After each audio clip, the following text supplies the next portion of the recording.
Second edition, Pronunciation Pairs, An Introduction to the Sounds of English. This book is written by Anne Baker and Sharon Goldstein. Hi there, how's your day? Me? Well, it's great. Well, join me again today as we continue our lesson about aw sound as in ball. But in today's video, we will focus our topic in using stress and intonation to show a contrast and spelling and some common expressions as well. So guys, stay tuned and relax. So let's begin. In today's video, we will talk about using stress and intonation to show a contrast. When speaking, people make the information or word that is new or different to stand out. The stressed syllable of this word sounds extra loud and slow. The intonation changes in this word. In a sentence with falling intonation, the voice jumps up on the stressed syllable of the word and then falls. Now, to make it more understandable, let's try to listen to the following conversations. In these three conversations, speaker B makes the information that is different and stand out. Let's try the first conversation. Letter A.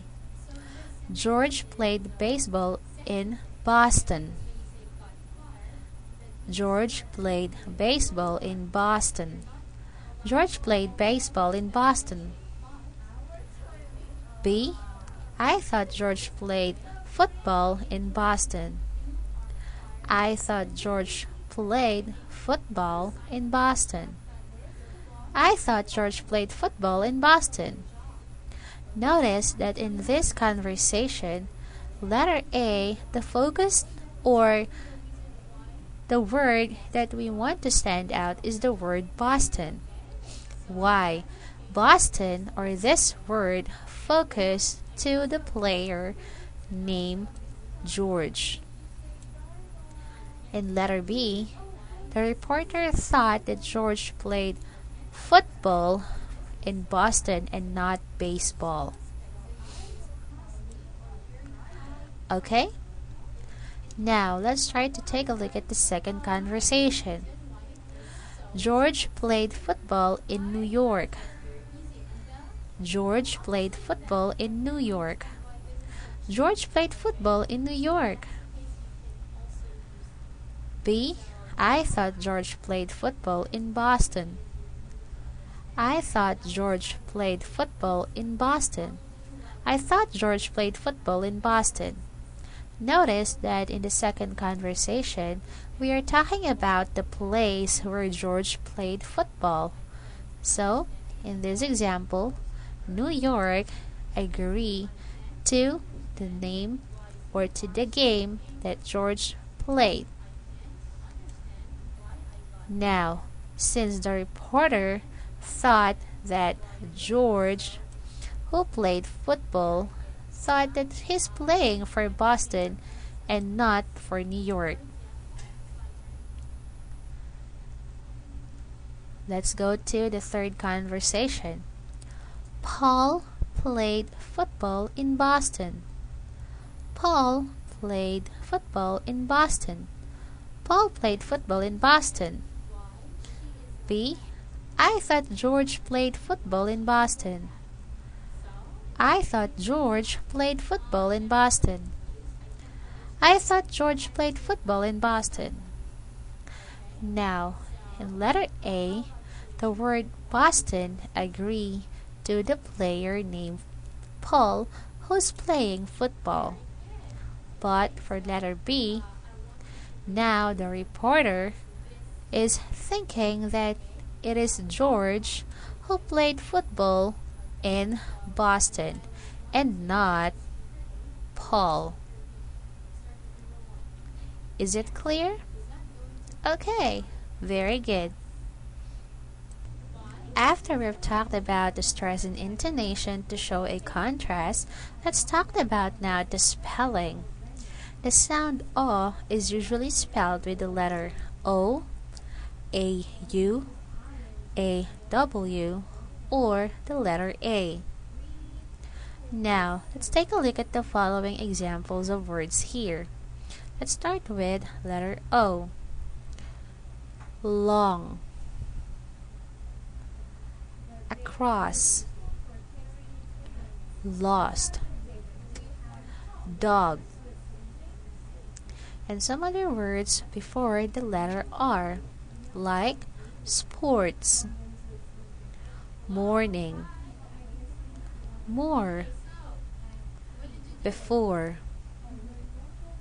Now let's go to those words with AU in the spelling, like fault, because, August, caught, AW, saw, awful, draw, dawn.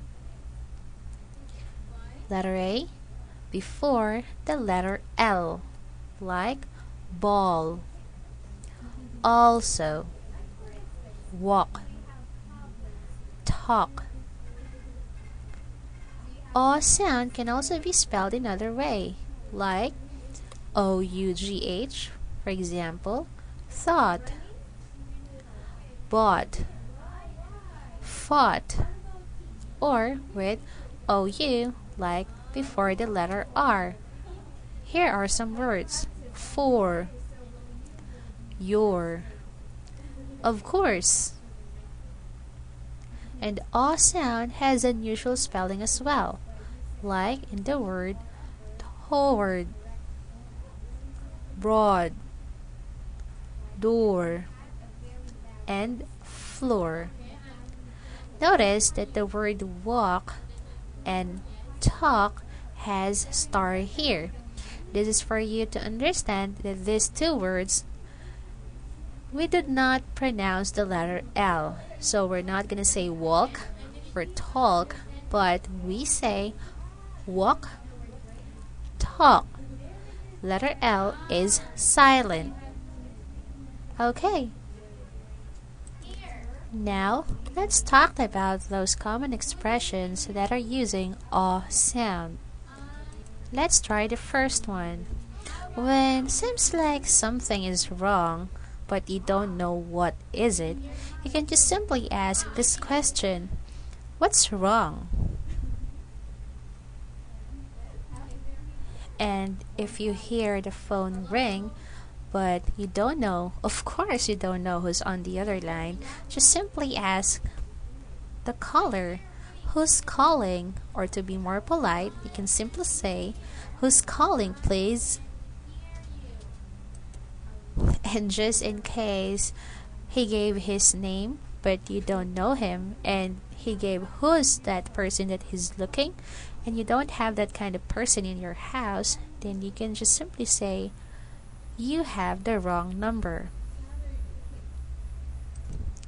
This expression is very common, especially in my family.